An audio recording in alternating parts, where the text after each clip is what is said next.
In clinics, I often see people walking around, swinging their cat like this, and it really just kind of makes me cringe because that's not comfortable for the cat or that safe, to be honest with you.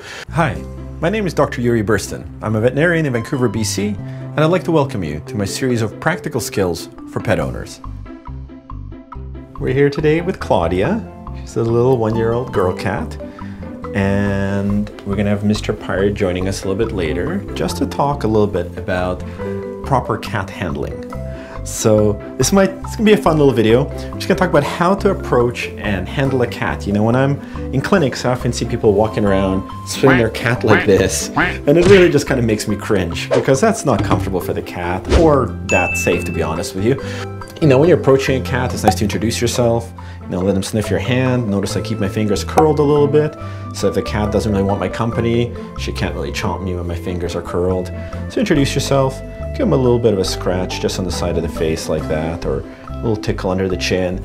And there we go. We just made friends with this wonderful little cat. If you're just approaching a cat to just pat them and have fun with them, you have to remember that cats can spook very easily, so you do kind of want to take it easy with them. They're also much smaller than us, so a light touch typically pays off with a cat. Most people try to pick up cats, and that's kind of where we get into trouble. So the key to picking up a cat safely is to make them feel supported. So I always pick up a cat with one hand under the chest, one hand under the abdomen, and then we can lift them up sort of even force gently, so they're not hanging down, they're not flopping about.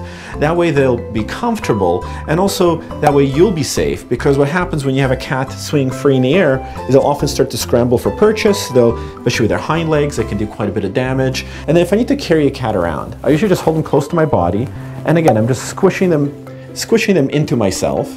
Again, that way Claudia feels nice and supported. I'll put my hand out here for her to put her paws down, then you know, I can carry her around quite safely like this, and she won't want to get away.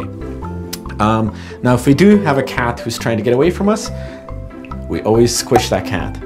If you're trying to hold a cat down, whether it's to trim their nails or to give them a pill, or whether you just want to have a cat not run off for a moment, all you need to know about cat restraint is to squish that cat. They can feel very secure that way, and they generally, even if they're really scared, like sometimes cats come to me in the clinic and they're quite afraid, and you just gently squish them and they'll sit there and kind of not hurt themselves, not hurt us, just hang out and let us do our thing. If you have a towel handy, this is one of the best cat restraint tools around. You can always throw a towel on the cat and squish her with a towel. That way they won't get a claw into you if they are scrambling about a bit. Very safe and gentle, and generally cats are very, very happy to be squished like that. Other thing I want to show you with Claudia, hey darling, where are you going, is a football carry. So this is kind of an emergency way if you really need to carry a cat somewhere in a hurry. What you can do is scoop her up, a little football carry, just like that. A little head's under your arm, butt in your hand, and just squish her tight to your body. And with that little football carry, you can basically hold the cat very securely and very safely, because it's really hard for them to rake you with their hind legs if you're holding them like this.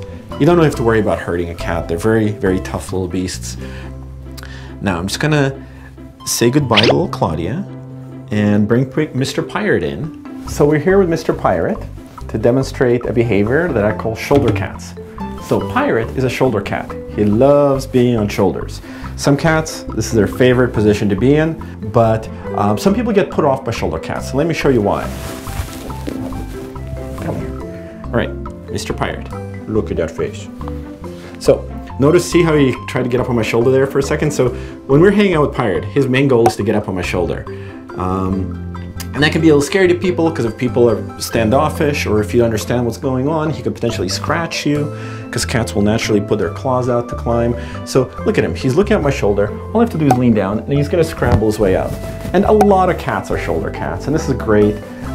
Sometimes you gotta be a little bit careful when a cat goes up on your shoulder, because it can shoot off behind you and run off and give your back a bit of a scratch. But as I said before, squishing is your best friend when you're dealing with a cat. So you have a cat on your shoulder, you squish him nice and tight, and he's gonna stay there.